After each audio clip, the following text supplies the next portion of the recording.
Hi all, welcome to FrankBankers channel, a knowledge sharing platform for finance and banking. Today we are going to discuss about a very interesting topic, that is supply chain finance. To discuss this interesting topic, I have a very interesting guest with me, Mr. Amit Balooni, a banking veteran. Hi Amit, Hi Bala, welcome. good to connect. Good to chat up again. Okay, how are you? I'm good. I'm good. Okay, I Yeah. think it's been a long gap, right? Long gap. Yeah, Right, yeah, right, yeah. right. Anyway, happy festive week. I think And festivities are just starting. yeah, just Yeah, starting, of course, just yeah. starting catching up. And today we are going to talk about supply chain finance. So Amit, I have been interacting with multiple banking professionals and SMEs and things like. Today, everybody is talking about supply chain finance, and which was not there before. So in these 4 5 years, especially life has changed, lots of things, especially because of COVID. So what is the supply chain all about, and why is it so very? This fever has been there in this few years. So if you could throw some light, it would be very interesting. I think more recently you are hearing about supply chain in particular because of the disruptions which pandemic brought in. So people had started talking about supply chain resilience and how do you make supply chain more well diversified and de-risk your supply chain, and therefore there is a lot of talk which I would say is a reasonable thought process considering the shocks that we have seen. But more particularly, supply chain financing is not something which is new, though the talk is, I think, gaining more and more volume as we are going along. But supply chain finance has been there for decades. Decades. Yeah, so banks have been offering supply chain finance products. Focus is increased. That you are right there. Now, what is supply chain finance?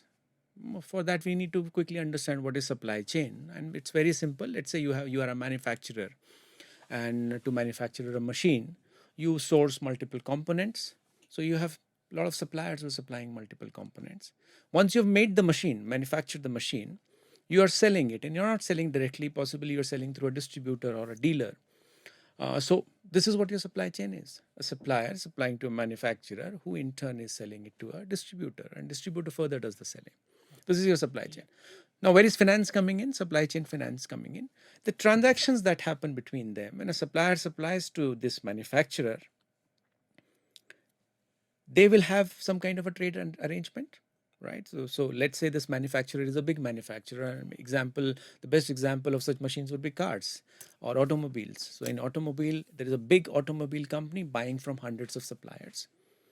So big automobile company, when they deal with smaller supplier, have the negotiation power to ask for a longer credit period from the supplier. Definitely. Now, if supplier is supplying on a credit period, let's say 60-day later, I'll get the payment once I've made the supply. There is a limit to how much they can, take this kind of a delay in payments, and that is where banks come, or the financing companies come into the picture, and they say, you are going to get a delayed payment, but I can provide you that financing upfront, right? And in 60 days, because this is a reliable big party car manufacturer, we will any which way have the payment coming in 60 days. For 60 days, whatever is the pricing or the cost, I'll give you the money upfront.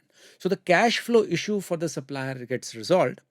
And as a result, there is a benefit to them. They don't have to wait for 60 days for having that gap.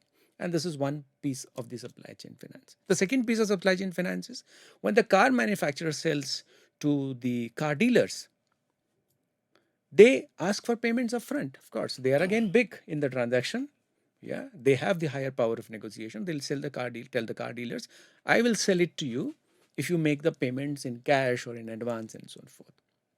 Now again, dealer says, I will take this inventory from you, but it will take me time to find customers. Again, therefore, I am out of cash. Again, the financer comes into the picture, says, fine, you're holding the inventory and you're buying from a reputed car manufacturer. I can fund you. To whom? To the dealer. So this is what your supply chain finance is. Basically, identifying the linkage between one big corporate or one big company and the linkages that they have on the either side of their supply chain. So in short, that's what supply chain finance is. Interesting, interesting. What is the TAT time for this one? Today, what is it, to go more little specific? What is the TAT time, or if I give the invoice, I'm going to get the payment? How this process works? This can, conceptually, this can work in real time. Okay. because if you digitize the process, Okay. and let's say I'm supplying the goods today and I raise the invoice today, it can move on a digital platform in real time. Okay. Correct. And therefore, theoretically speaking, it can be, but generally speaking, you can take a day or two, maybe three, depending on how the processes are with the bank, with the manufacturer, and with the supplier. Anywhere between 4, 3, 4 days would typically be the time period, because this is a short-term funding. Okay. Because the credit period is for what, 60 days, 90 days, Okay. maybe 120 days. That's a typical period for which the funding will happen. So therefore, the processing time also cannot be very, very long, right? If you're funding for 60 days and you're going to take 10 days to process, then the use case is, Absolutely. there is a question mark there. So therefore, the TATs are generally reasonable, 1 day, 2 day, maybe 3 days Okay. to process a transaction like this. Okay, this supply chain finance, what is the ranges? Is the ranges comes from 1 crore to 100 crore or 2 crores to some range? Is there any specific range that has been? There is no range, Bala, because it depends on the transaction. But of course, if it is a very small value, for the financier, the income that they will make, the interest income that they'll make, or the fee income they'll make, it will be very, very small, and they may not be very interested to support such transaction. Also, if a supplier needs funding for a very small amount, that also is a problem, right? That means their own standing may be very, very weak. Third aspect, they may not need this funding if it is very small amount. So these are some of the aspects wherein at least some bare minimum amount possibly a bank will decide, but conceptually there are no thresholds as such. Okay, nice. Interesting. Also, people talk about supply chain finance. Under supply chain finance, there are many subcategories like bill discounting, invoice discounting, many multiple terminologies has been used. So, could you please give us some more clarity on what are all the things under supply chain finance that happens and quick definition about each category? Okay. Okay. So I'll try to be quick, but Yeah. it's a long answer. Yeah. Okay. Okay. So let's talk about the supply side, wherein a small supplier is supplying to a large company. Okay. Product number one, or the service number one, which can be provided is when the supplier supplies to the manufacturer, they come to the bank taking that invoice and saying, can you fund this? We are going to get the payment from after 60 days from a very reputed buyer. So can you fund? So bank evaluates it and says, fine, we can do it. And we can do bill discounting. Now, what is bill discounting? Bill discounting will primarily mean that you will take this invoice, send it to the manufacturer for a confirmation, meaning this is a genuine invoice and some kind of an agreement. But just to explain, digress and explain a little bit. Bill discounting, when we are saying, we are primarily talking about the concept of bill of exchange. Now, what is that bill of exchange, right? I might be throwing some terms here. Yeah. Please. But it is important to understand the underlying concepts. So, bill, when you are sending, if for us bill is what? Telephone bill, electricity bill. What we are referring to over here in bill discounting is not that. It's a little deeper concept. It means primarily a document wherein I have raised it on you, saying that I've supplied this much material with this much quantity, this much price, and you are going to pay me back in, let's say, 60 days. That's written in this invoice, right? And I give it to you, and you give your confirmation on it. Yes, I agree. It's almost like a contract, and I'm using the word contract loosely, but it's in that nature. Okay. Once there is this kind of a contract between, the financier can leverage this contract and provide the funding, considering that you are a reliable party, and once you get into any kind of contracts, you would be ensuring that the terms and conditions are fulfilled in time. So that's the underlying for bill discounting. Now you simplify this process. I have again given this invoice to the bank. Bank sees this invoice and say, this is a very big car manufacturer from whom you're going to expect the payment. We know them. They always pay on time. Let me give you the money up front. I don't have to go to the car manufacturer to confirm every time. This is, in journal parlance, we call it invoice discounting. Now, for a while, for us, bill discounting and invoice discounting mean the same thing, but now you can understand there's a technical, there's some bit of a technical difference in the way operationally it is done. So that's one. And of course, these are supply chain finance businesses, supply chain finance products. You take it further and you go outside the boundaries of India. What happens? The same kind of products are referred as slightly differently. Now, of course, in India also we refer it in the same way and across the globe. But this same invoice comes to the financing company, and financing company funds it, right? And financing company can say, we know that this car manufacturer is a very reputed one. We are going to take a confirmation from them, and with that confirmation, we have a good contractual underline on which we can fund you. Okay. Now, after you have given it to me and I have got the confirmation, you don't have to worry about this payment. It is my headache. It is my responsibility to go collect it from them. And they go a step further. It is not that I will go and chase and get the payment. I will tell you that you can remove this receivable from your book. I am giving you the payment upfront. And in case I don't get this payment, even then, I will not come back to you. Okay. So it's almost like the term you can use, purchase of debtors. Debtors. Okay. Okay, and more technically, if you speak in supply chain parlance, it will mean assignment of debtors. Okay. Right. So there are some technical aspects. I talked about bill of exchange concept, confirmation concept, and now I'm talking about the assignment concept. Right. So this, when you start talking about supply chain finance in this way, we start calling this product as factoring. Okay. And the example that I gave you, wherein as a financier, I cannot go back to the supplier to whom I have given money. I can only fight with the car manufacturer in case they don't give it. They don't give the money, is called without recourse factoring. So factoring in common parlance, when you say factoring in supply chain finance, it would primarily mean without recourse. But you can always modify it. You can always say factoring with recourse, in which I say I will follow up with the car manufacturer. In case there is a short payment, in case the payment does not come, I still have recourse on you. That means I will still come back to you for making good the payment. So factoring with recourse, factoring without recourse, confirmation, assignment. This is the universe in which it plays. One more interesting thing. Okay. Let's say the car manufacturer says, I need a resilient supply chain. Okay. I need a reliable supply chain. I know so you have a car fully manufactured, standing on your shop floor. Tires have come, everything is fitted, well painted, interiors and everything done. The nuts and bolts have not come, which will tie the tires, right? And that is that small supplier who is going to supply that. It has certain finish, certain style, etc., etc. Okay. So you have reliance on the suppliers, and it is a small component but critical for you. And it could be many other components like that. So what does the car manufacturer do? Car manufacturer approaches a bank, and because they are a big player, they have many banks to choose from, and they negotiate with the bank. They tell the bank, see, when a supplier supplies to me, I am supposed to make the payment, and you know my credit standing is good. I always make the payments on time. Why don't you do this? When a supplier supplies material to me, I normally give them payment in 60 days. I will send that bill to you. You make the payment immediately. Okay. You don't go back to the supplier. Okay. You just make the payment to them, because they will get the payment for 60 days. Of course, there is a cost element to it, but broadly the bulk of the payment will be given to them. Okay. Okay. And on 60th day, I will make the payment to you. Very interesting. So in previous case, when we were talking factoring, it was the supplier who was coming to the bank, and bank was then confirming. In this particular case, the bills via vice versa. No, not vice versa, but the bills are coming via the car manufacturer. Via the car manufacturer. It can come from here operationally, but conceptually, it is primarily the involvement of the car manufacturer in the whole deal, right? And such cases are called reverse factoring.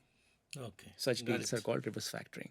So factoring, when they approach and get the funding, and reverse factoring when the manufacturer initiates the transactions, and therefore reverse factoring will generally be without recourse, because you are getting into a master agreement with the car manufacturer itself, right? So you not only have the underlying bill, but you also have some kind of an arrangement with the.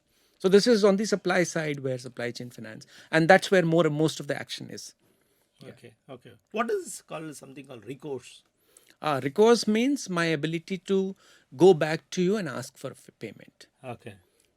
So as I said, factoring with recourse means, in case car manufacturer does not pay me, I will try my best. But if it doesn't happen, I will come back to you. I have a recourse on you. That's the terminology. Oh, okay. And without recourse would mean if the car manufacturer doesn't pay, I can't come back to you. Okay, okay. It is my bad debt, I so understand. to say. Understand. Yeah. Understand. Interesting. Sounds good. There is something called deep tier financing. Is it a part of supply chain or it is? Deep tier supply chain financing is also a concept within the supply chain financing setup. It simply means that you have this same car manufacturer and they have suppliers. Now, this supplier, for example, may be supplying powertrain, the transmission, for the car. They are not manufacturing all the components. They are possibly buying gears from somebody and other components from somebody else who are smaller suppliers in turn. So, from manufacturer to the powertrain supplier is tier 1. Okay. Now, this tier 1 supplier buys from somebody else, smaller players who are tier 2. Okay. And this tier 2 may be buying some steel and some other component of somebody else. That's tier 3. So, there could be many tiers or layers in a supply chain. Similarly, on the distribution side also, there is a possibility. I sell car to one dealer, big dealer, and in some of the countries, importers primarily behave that way. They have one big importer is importing, and then they sell it to the smaller dealers. So here, car manufacturer sells it to a big dealer, who in turn sells to a small sub dealer, and in turn sells to somebody else, and there could be 2-3 layers over there also, right? So this is deep tier. Okay. We are talking about multiple layers. When you say deep tier financing or deep tier supply chain finance, we are talking about can you fund, and the concept of supply chain finance, can you apply to funding to this tier 2 and tier 3 guy? Okay.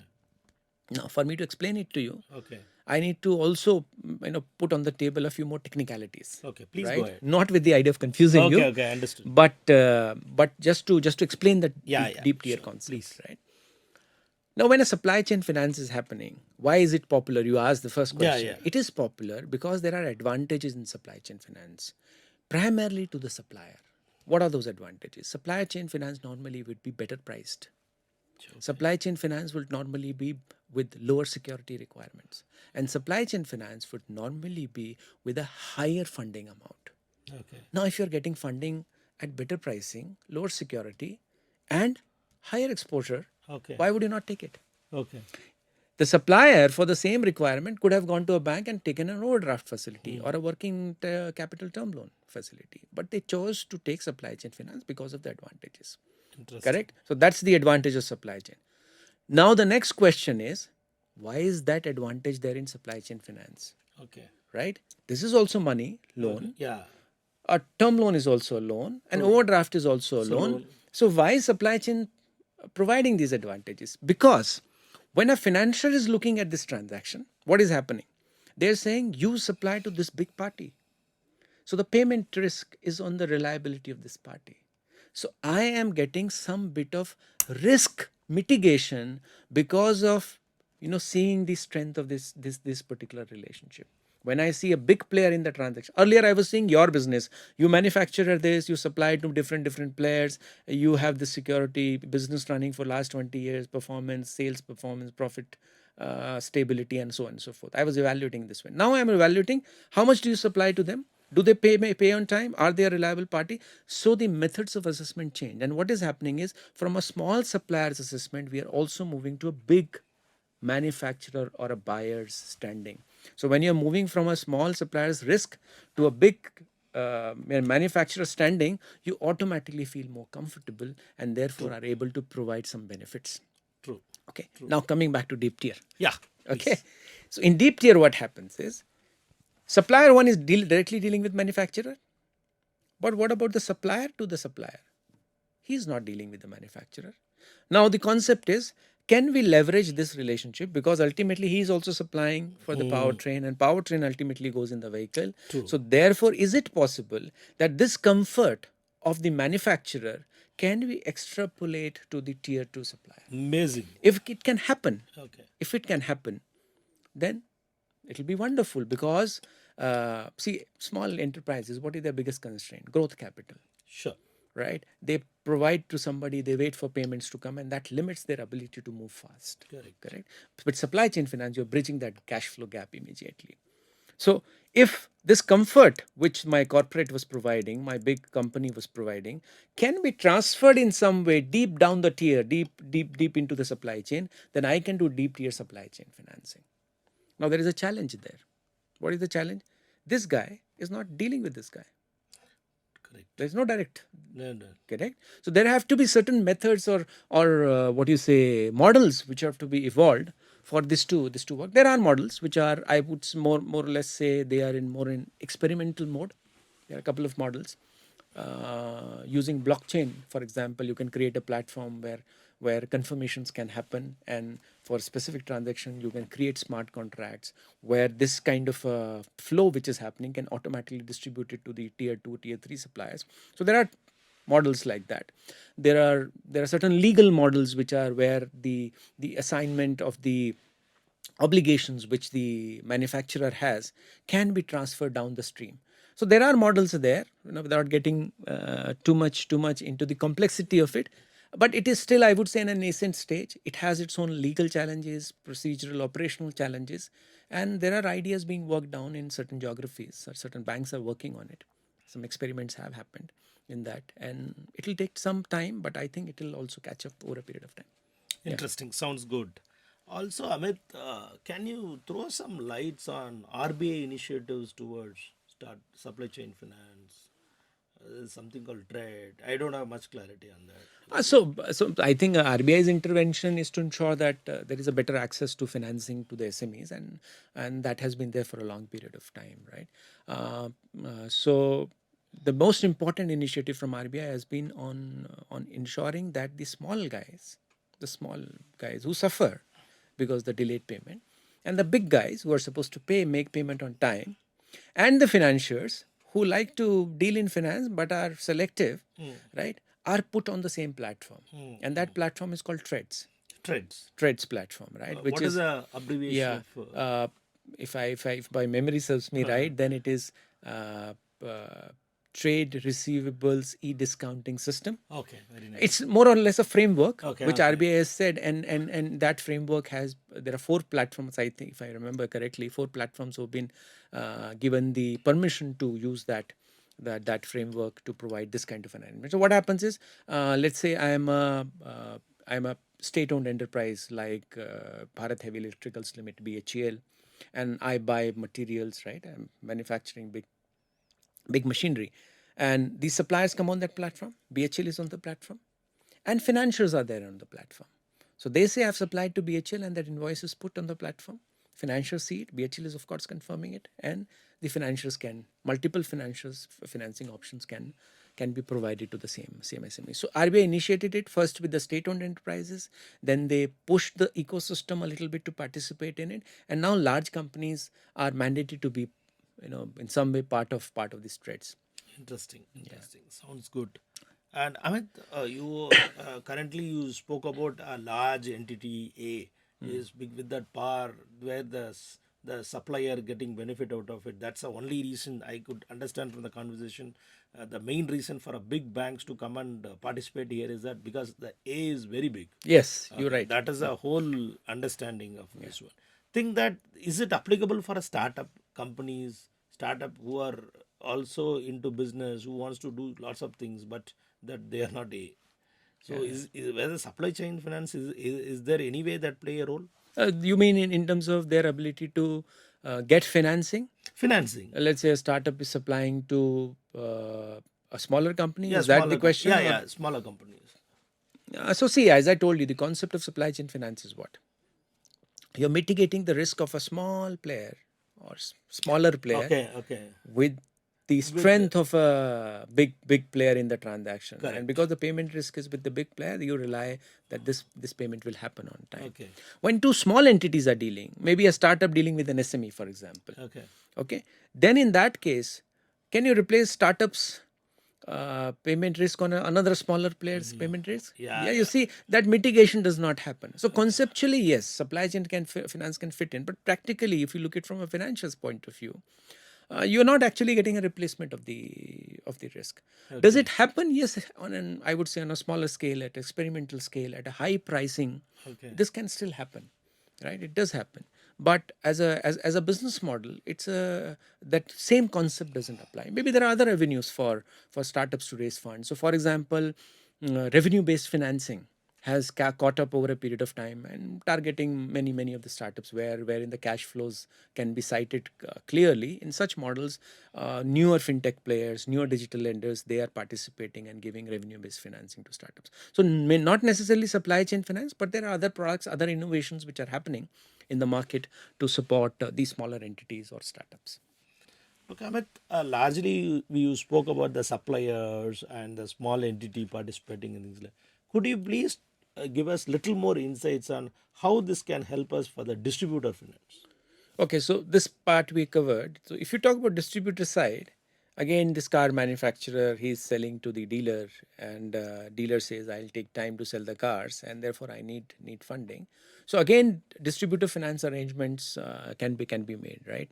Wherein uh, the corporate, the manufacturer, can come to the bank and says, "It is crucial for me to ensure that my dealers have money to buy cars from me, because if distributors don't have money cars from me, cars will lie in my yard."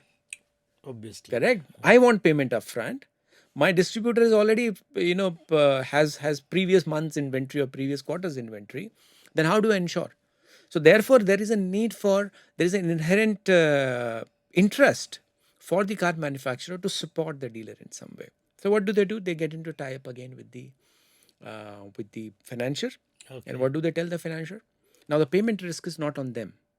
They are receiver of payment, right? Payment risk is on the dealer. Dealer has to make the payment. Okay. Okay. So what is the arrangement? The financier and the manufacturer of the car, they get into an arrangement that you please fund my dealers. In case of any default, I can support you. Now, what Okay. is this support? This support can take many forms, and it depends on how strong the manufacturer is, what is their relationship with the banker, how strong their dealers are, and all those dynamics. But the support can simply be that if they default on payment or delay their payment, I will stop selling cars through them. And if this is a SME, which is a dealer, which has with great effort got this dealership of a very big brand, they have a dependence on the brand. So if the brand stops supplying to them, then there is a problem for their business. So therefore, there is some bit of a control which the car manufacturer also has on the dealer. And once they say that we will stop supply, financier feels a little comfort. Yes, at least we have some control. And in case delay payment, we can go to the manufacturer and say make the payment. So that's one, level one. It could evolve into many other more complex risk sharing arrangement, wherein the manufacturer may say that if they default, let's say you're building up a portfolio of 100 distributors or 100 dealers. Let's say total portfolio is 1 million. Okay. Out of that 10%, okay, I will take the risk.